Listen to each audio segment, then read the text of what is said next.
Ok. Entonces, ahí vamos a continuar con un ejercicio. Lo que estuvimos viendo al final de la última clase fue básicamente las leyes de Kepler. Les puse ahí un video. Es igual, si quieren les paso la liga del video o lo pueden buscar ahí en YouTube.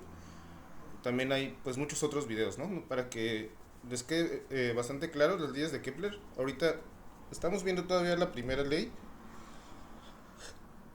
que es básicamente pura geometría, geometría analítica sobre la elipse, ¿no? Entonces,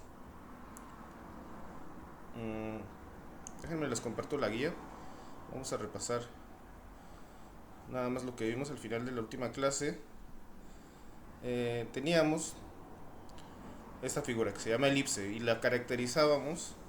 Voy a repetirlo todo aunque ya lo haya dicho porque es más o menos importante que se les quede grabado. Igual también cualquier cosa que ustedes consideren importante, anótenla, pongan las fórmulas para ya después las puedan recopilar como en un formulario, ¿ok? Me imagino que a lo mejor ya tienen un formulario por la primera vuelta, pero esto estaba basado en lo que yo vi que venía. O sea, hay que hacer más énfasis en los problemas que vi que venían en esta última primera vuelta, ¿ok? Entonces, recordemos que teníamos una elipse. eh, la elipse se construye a partir de dos focos. Los focos están a la misma distancia del centro de la elipse, ¿ok? Entonces, los focos son dos puntos.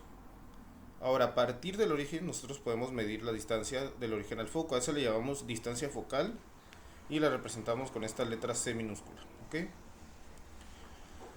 Ahora, aparte de eso tenemos el eje completo, digamos desde el perihelio hasta el afelio, y a la mitad de ese segmento le llamamos el semieje mayor, lo representamos con una letra A.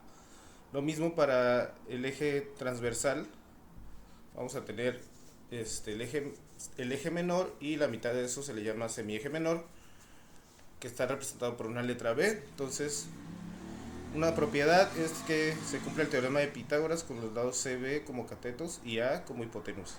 ¿Ok? También vimos que hay otra cantidad importante que es la excentricidad. Básicamente es la división de C entre A.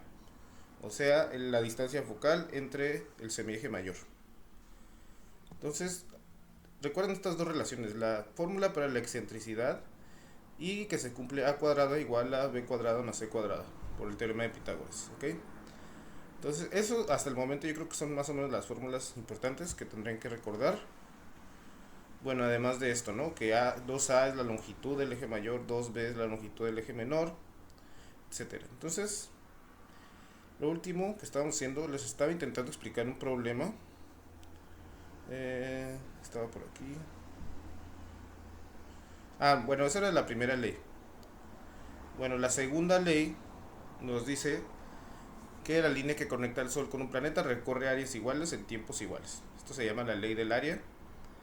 Y hay una cantidad que se llama velocidad areal. Así como tenemos la velocidad lineal, digamos, sobre una línea recta definida como distancia entre tiempo, también podemos definir una velocidad areal, o sea, un área sobre el tiempo, ¿sí? Por ejemplo, velocidad usual se mide en metros o centímetros por segundo. En este caso, la velocidad areal va a ser centímetros cuadrados o metros cuadrados por segundo, ¿sí? Porque tenemos un área. Entonces es lo que nos están pidiendo justo en este problema. Otras fórmulas importantes son, por ejemplo, el área de la elipse. Ya habíamos visto pi por a por b, ¿ok? Donde a es el semieje mayor, b es el semieje menor. Pues con esos dos datos yo puedo calcular el área de toda la elipse, ¿ok? Eh, ¿Qué más? Bueno, recuerden estas dos relaciones que les había comentado de la primera ley. ¿Cuál es la excentricidad? Es c sobre a y la suma de los cuadrados de b y c nos dan a, ¿ok? Y bueno, esa es la fórmula que les había comentado para la velocidad areal.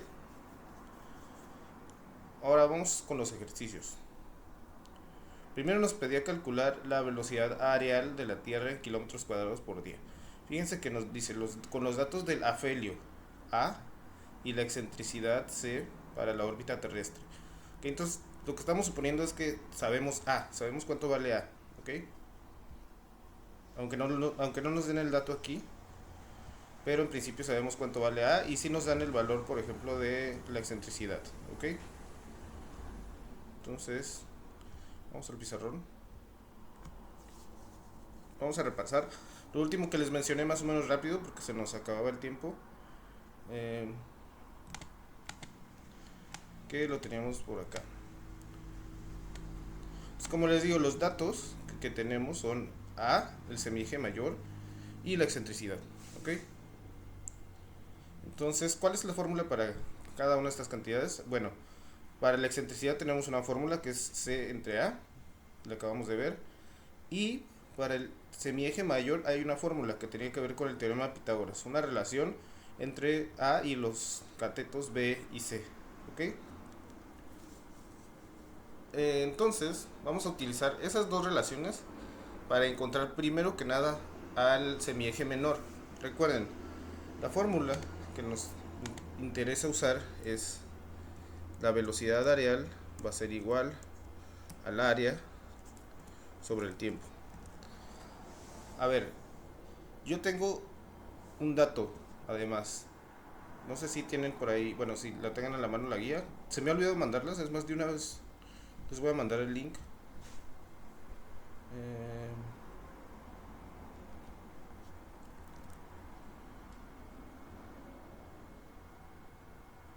les voy a poner el link en el grupo.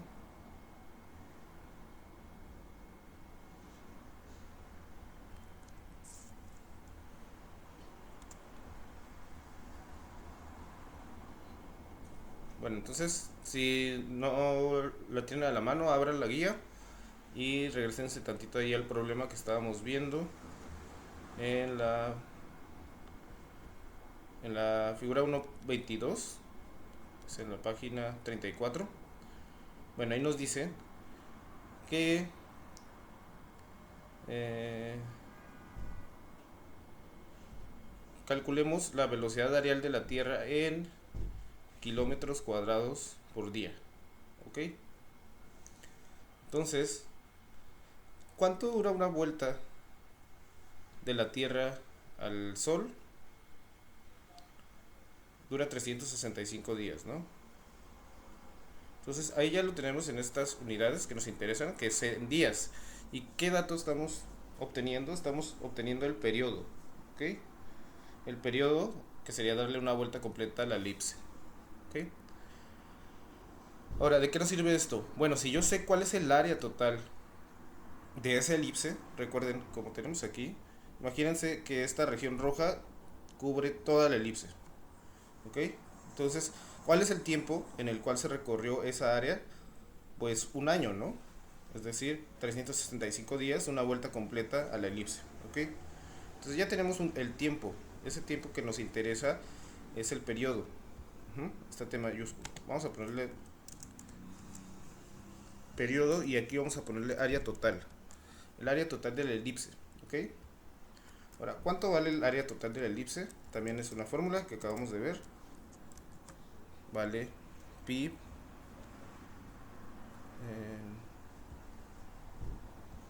por A por B dividido entre T, ¿ok? Entonces, ¿qué datos necesitamos para calcular la velocidad areal? Aquí le voy a poner velocidad areal, subíndice A. Necesitamos tres cosas: A y B y T. Este es el periodo, ¿no? Y ese ya lo sé, vale 365 días. Entonces, necesito el área de la elipse en kilómetros, ¿ok? En kilómetros cuadrados, más bien.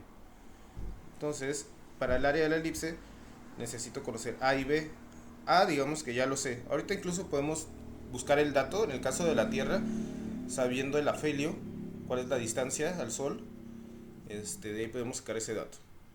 Pero también podemos sacar el dato de B.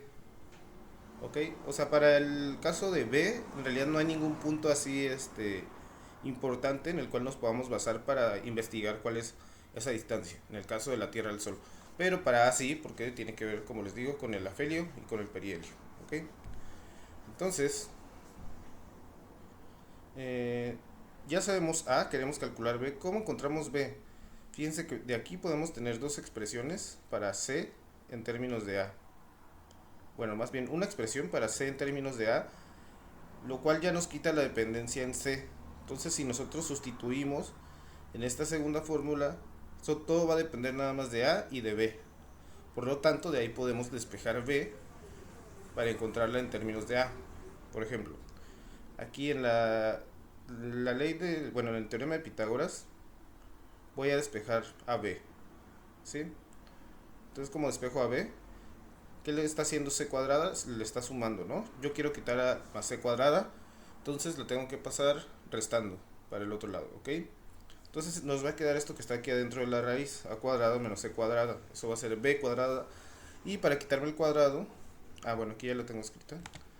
Para quitarme el cuadrado, pues tomo la raíz cuadrada, ¿ok? Entonces voy a tener esta fórmula para b en términos de a y de c, pero ahora puedo aplicar este despeje de aquí, que hice con la excentricidad. Me dio que c era 0.16 por a.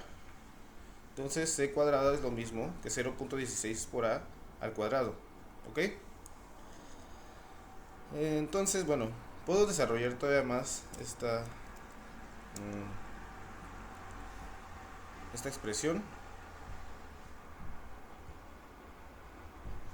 Lo voy a poner como a cuadrado menos, espero que recuerden más o menos estas reglas. Cuando tenemos una cantidad que es un producto y está elevada al cuadrado, ¿cómo sería el resultado? ¿Qué tendríamos que hacer?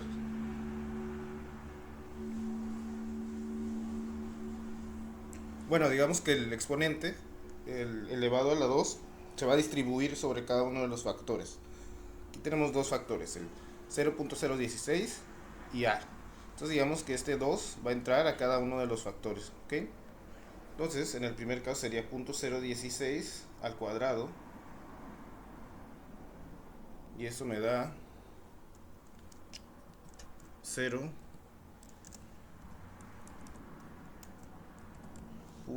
Perdón. 0.000256. Y el segundo factor en el que se distribuye el cuadrado es en la a. Entonces me queda a al cuadrado.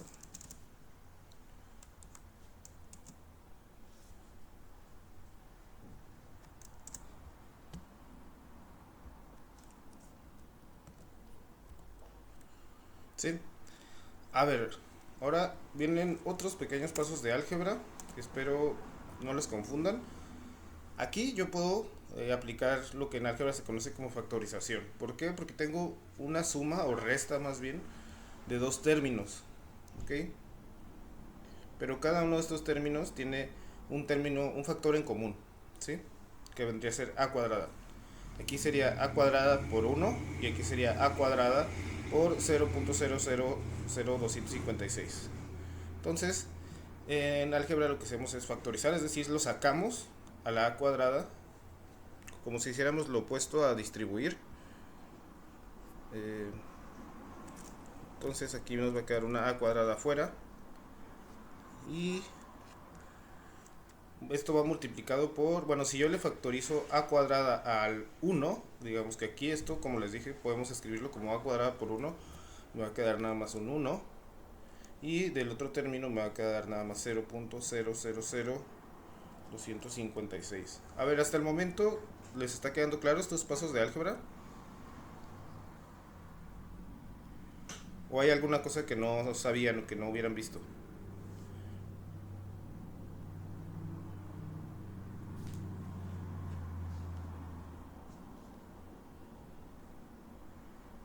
Si tienen alguna duda de cualquier paso que no les quede muy claro, me pueden decir, ¿eh? Y nos regresamos a explicarlo.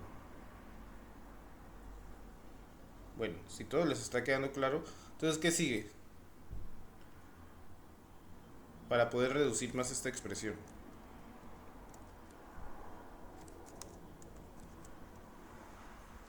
A ver.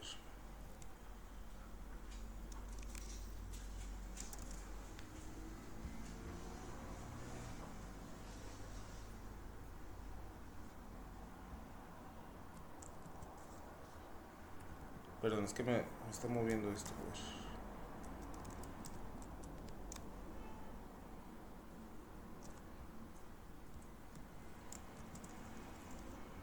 Ahora sí, entonces, primero voy a hacer la operación, ¿no? La que está entre paréntesis.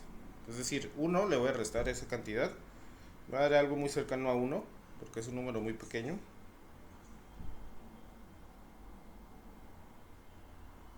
Me da .999.744. Entonces esto se va a quedar igual. Nada más voy a sustituir lo del paréntesis por un número. Entonces lo podría poner así, ¿no? Esto como 0.999.744. Y aquí ahora sí, ¿qué sigue? ¿Qué más podemos hacer para simplificar esta raíz con una cuadrada y un número adentro? ¿Alguno sabe? ¿Cómo podemos descomponer esta raíz cuadrada?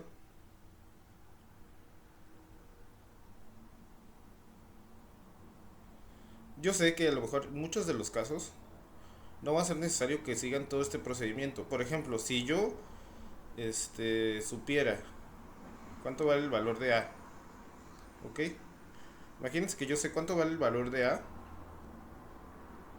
eh, entonces, desde el primer paso en el cual ya despejé a B, es decir, donde tengo B igual a la raíz cuadrada de A cuadrada, este, menos C cuadrada.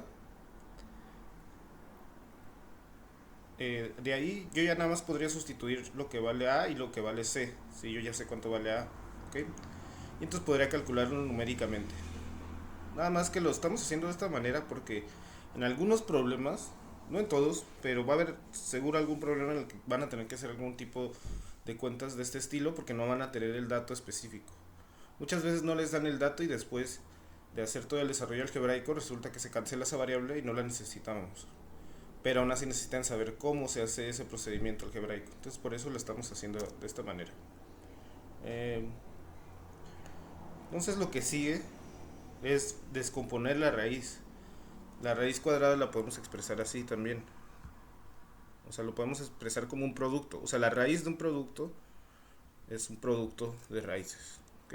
Entonces voy a tener aquí a cuadrada. Y aquí voy a tener otra raíz multiplicándose. Que va a ser la raíz de punto 99.9.344. ¿Ok? Entonces fíjense, esto ya es un número, ¿no? Va a ser un factor numérico fijo. ¿Y cuál es la raíz de a cuadrada? Pues es a, ¿no? Porque el cuadrado es la operación inversa de la raíz cuadrada, ¿ok? Entonces esto va a ser, voy a calcular cuánto vale la raíz.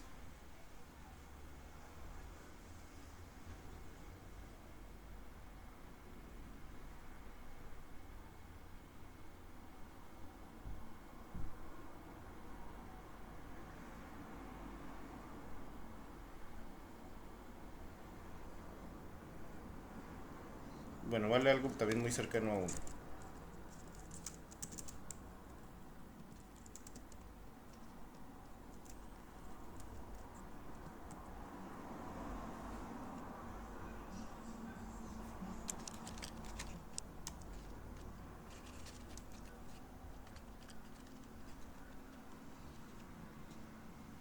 Perdona. Eh, Vamos a dejarlo así, como 0.999, bueno, 8. Igual tampoco es necesario estar cargando con tantos decimales. Y la raíz cuadrada de a, pues vale a. La raíz cuadrada de a cuadrada, perdón. Entonces yo ya sé, después de hacer todas estas operaciones algebraicas, cuánto vale b en términos de a. ¿Ok? Entonces ahora sí ya puedo sustituir en la fórmula para la velocidad areal, ¿no? Esto va a ser igual, o sea, lo que está arriba, a pi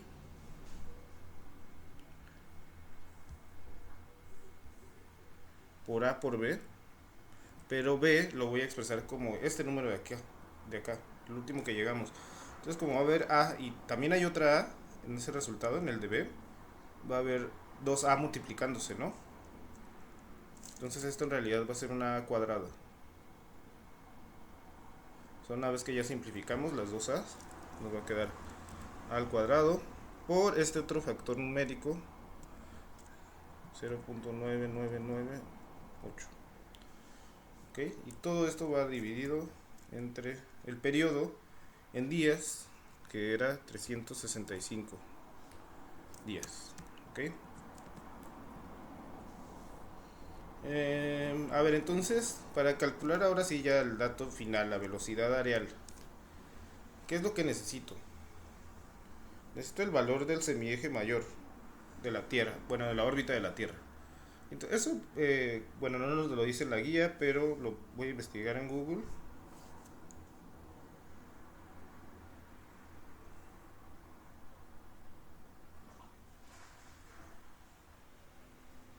Mm, bueno, dice que el semieje mayor de la órbita de la Tierra alrededor del Sol es de aproximadamente 149.6 millones.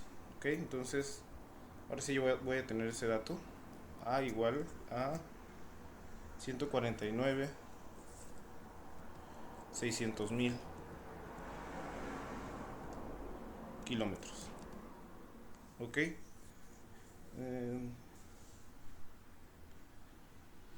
Sí. Ok, entonces ya tengo el valor de A. Solamente lo tengo que sustituir acá arriba, ¿no?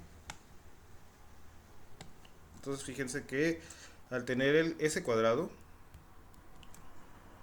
las unidades van a cambiar de kilómetro a kilómetro cuadrado, ¿ok? Entonces al final sí nos va a dar en las unidades que nos decían, que eran kilómetros cuadrados por día.